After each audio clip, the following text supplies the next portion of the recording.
Tired of endless transfer pricing disputes and exhaustive tax audit adjustments? Yeah, we've all been there. Welcome to this explainer. If you're a chartered accountant, a tax professional, or a business owner dealing with cross-border transactions, you know exactly how complex transfer pricing can get. Today, we're decoding a serious game changer to eliminate that ambiguity, the advanced pricing agreement provisions under Section 168 of the newly enacted Income Tax Act 2025, read right alongside the Income Tax Rules 2026. Let's get into it. Here is our roadmap for today. We'll take a quick journey from the basic concepts of APAs straight into the legal mechanics, walk through a practical case study, outline your mandatory compliance rules, and finally highlight those common pitfalls you absolutely must avoid. Section 1. The Basics of APA. To understand why this tool is so crucial, think about the current landscape.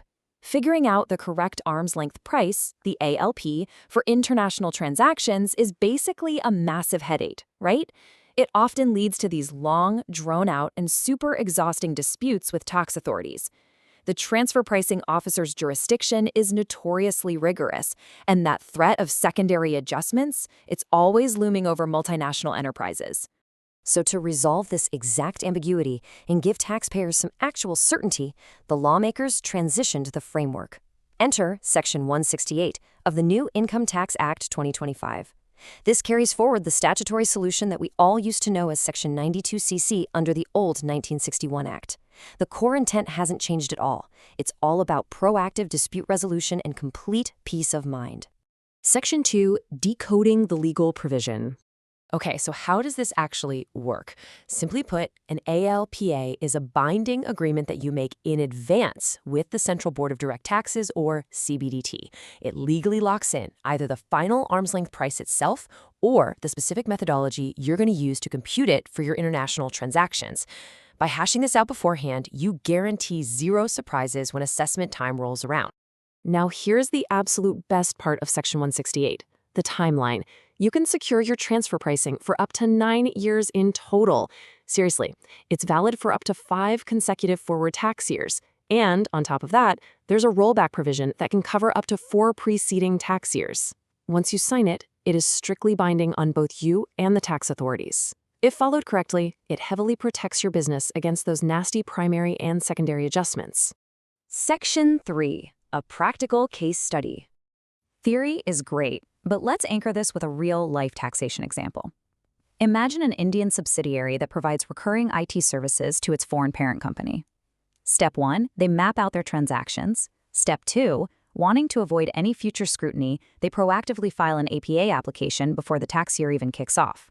Step 3, after some intense negotiations, the CBDT agrees to a specific cost plus 15% markup as the accepted arm's length price. And finally, Step 4, the company goes ahead with its transactions with absolute certainty. The transfer pricing officer literally cannot dispute that 15% markup during an audit as long as the company sticks to the agreement. Section 4. Compliance and filing rules. With the concept clear, let's talk paperwork, specifically the strict filing rules under the newly updated Income Tax Rules 2026. They've brilliantly streamlined things. Under the old law, remember you had separate forms for the APA and the rollback? Well, Form 51 merges them into a single cohesive application.